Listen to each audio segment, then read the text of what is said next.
Hi, I'm Hazel, and this is a guide to the boss fights in the Tazavesh, the Veiled Market dungeon in Shadowlands.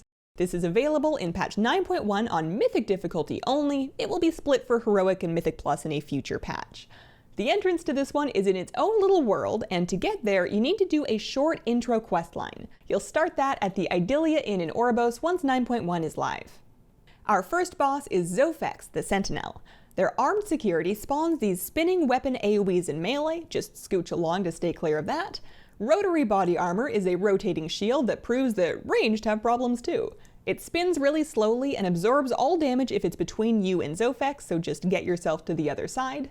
Impound Contraband is fun. This takes your weapon out of your hands and chucks it on the floor. You need to go pick it up so you can do things again, and you get a nice haste buff to make you feel better after being bullied. Fully Armed buffs the boss's physical damage for a bit. That's a good spot for some tank buttons.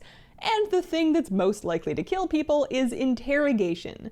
Zo'phex targets someone, pops them into a cell, and starts walking towards them. While the boss is marching, anyone in front is going to get shredded by blades, including the prisoner if the boss gets there. You need to kill the Containment Cell to free your friend and save them from a messy death. You can buy some time by running away from the boss if Interrogation is on you before you get trapped.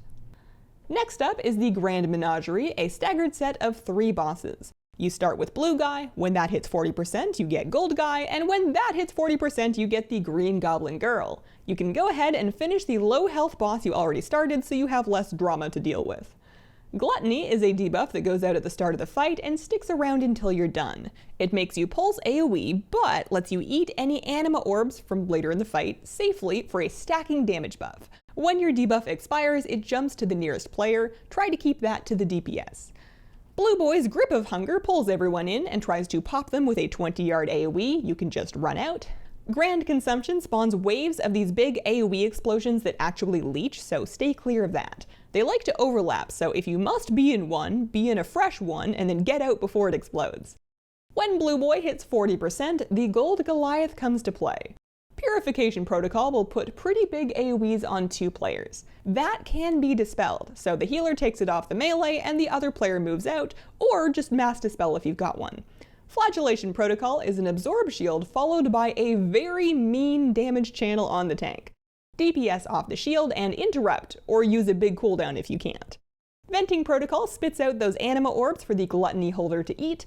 They'll keep bouncing around until they're absorbed, so get snacking if you've got the debuff. When the Goliath reaches 40%, Venza Goldfuse enters the fray. She'll put Chains of Damnation on someone, kill the chains to break them out. Her Whirling Annihilation will drag players in and then AoE in melee, so fight against the pull for that one. This whole fight is easier done than said. You just gotta finish off the low boss so you're not multitasking for longer than you need to. Next, we have Mailroom Mayhem. Hazardous Liquids throws out a bunch of these soak puddles, and any that are not caught will leave messy pools on the floor. Catching one gives you a stacking and dispellable dot, and you can catch a couple if you're fast. To save floor space, soak as many as possible, and the healer can dispel whoever has high stacks. Fan Mail does channeled group damage, you just gotta heal through that. Money Order is this big golden shared soak. Everyone stack in that to help split the damage, unless you've got a good immunity to solo it with. And at 100 energy, unstable goods will drop into the arena. Run over them to pick them up, and use the extra action button to throw them into the active delivery portal, or else they blow up. You can throw it to another player, but throwing it on the floor will detonate it, so be very careful if you're gonna try to relay it. At this point, you need to get into Myza's Oasis, but this is a very exclusive establishment, and you've got some work to do first. This vendor by the club door will sell you a cheap item, and you need to trade it along a variety of street vendors until you get the password. For example, we started with an opal, so we took it to the gem person, who gave us bread, which we took to the food person, etc., etc. You gotta pick the thing up and waddle it over manually, and then drop it with an extra action button inside of the ring, and they'll spawn the next thing. One person does that while their group manages the minor ads in the area. Once you get in, it's time for the Myza's Oasis encounter. This one is weird. You grab an instrument and you can use your button to hit note markers on the floor and gain a stacking haste buff called Jazzy. The drum set gets this directional shockwave to hit notes with, while the others physically skid the player forward over them. In the meantime, you're fighting ads on stage. Avoid ground stuff if you can, and CC any disruptive patrons you see casting suppression.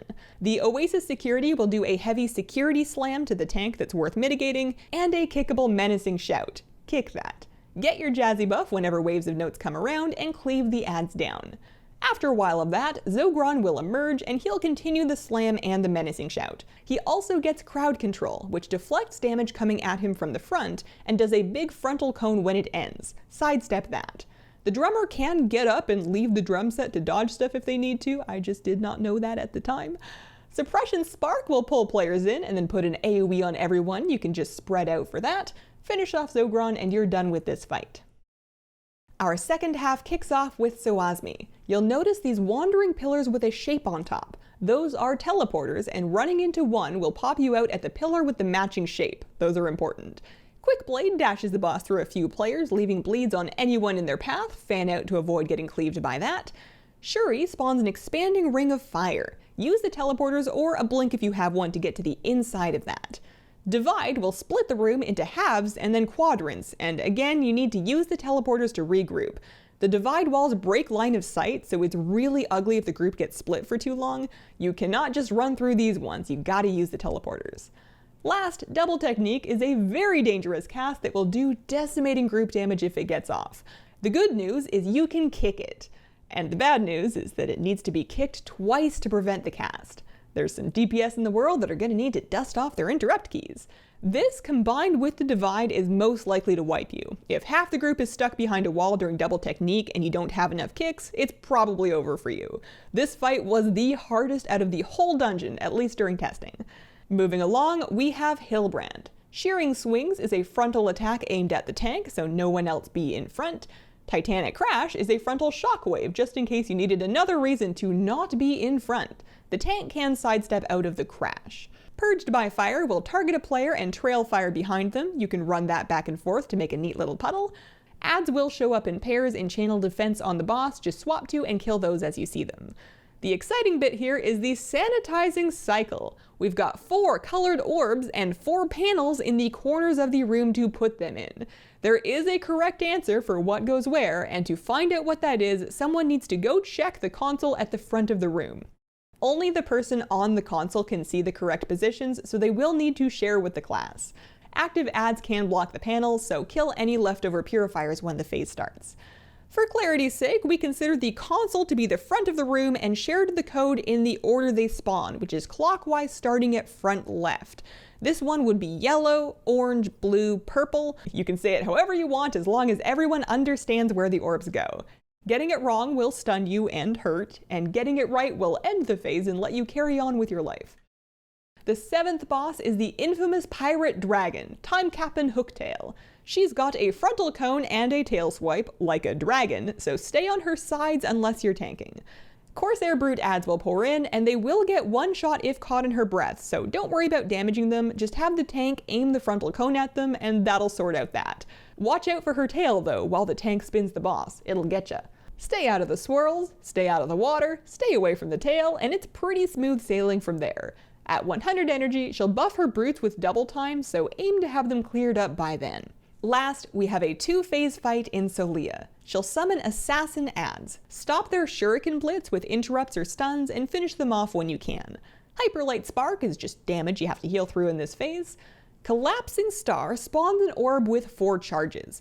Touching the orb will put a short dot on the whole group and kick you back, consuming a charge. When the star expires after 25 seconds, it'll explode for the remaining charges, so you need to poke it carefully while it's up to stagger out that damage.